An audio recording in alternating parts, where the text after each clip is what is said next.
Member Scott Rounds for having this hearing. And I want to thank all of you for your willingness to serve. Appreciate it very, very much. I'm going to start with you, Mr. Ueda. First of all, thank you for the work you've done. I have led letters, joined efforts with my colleagues to highlight the importance of the SEC, ensure that as you undertake proposals and proposed rulemaking, that you take into consideration how it interacts with existing rules and not only within the SEC, but other agencies. And I appreciate you guys taking that to heart moving forward. American markets are the gold standard. And I think that we need to be able to protect those markets, investors, facilitate capital formation, maintain fair, orderly, efficient capital markets. It is fundamental if we're going to maintain that standard, and it's fundamental for a functioning economy.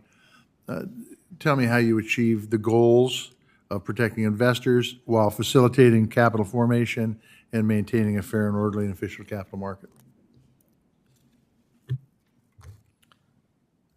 Well, thank you, Senator Tester. I completely agree with you that our markets are the gold standard through the world, and that's one reason why we attract capital from around the world.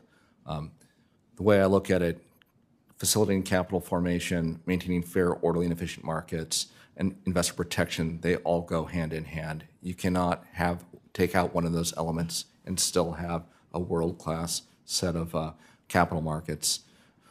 To get to balance that, it's really important we do an effective economic analysis. We need to promptly identify the problems that we are trying to solve and address, make sure our rules and regulations are appropriately structured to address that problem.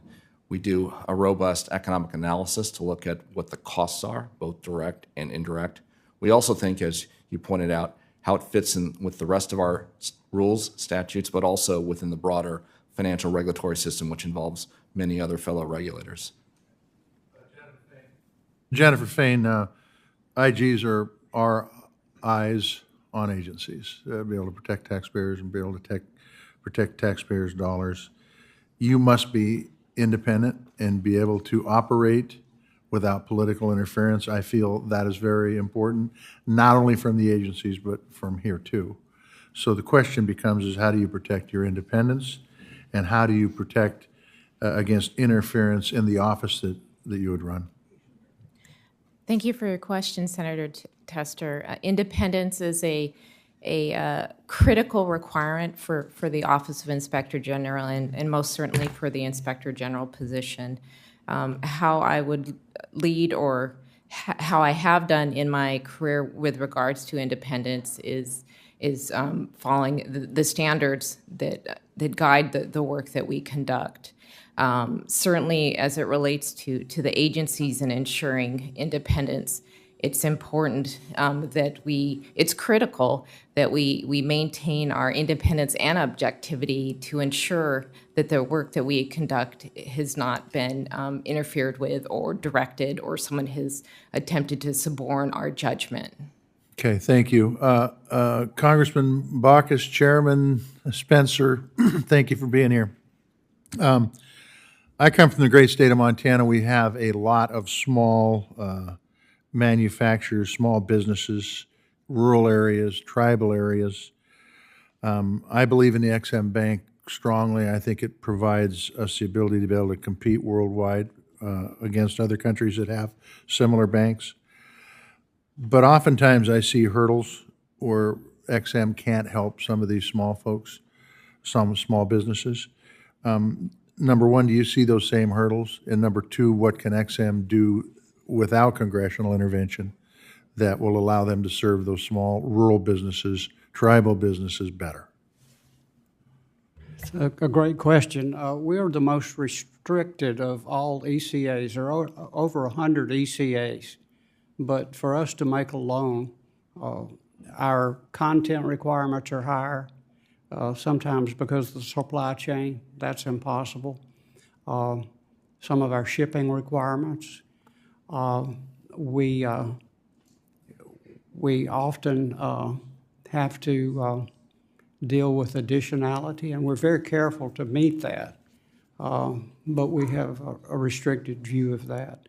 But I would say our greatest problem is staff. We're understaffed. We're about 150 positions below where we're supposed to be. We have about 300 employees. At times, the bank has had 500-600 employees. They're engineers, they're MBAs, they're accountants, and it's hard to attract those people. But and of course, we have a net zero appropriation. But I think we are weathering the storm. There are a few things that I think we could use.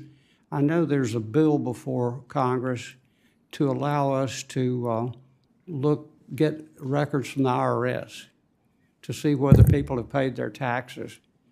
And we can't get that from the IRS. Gotcha.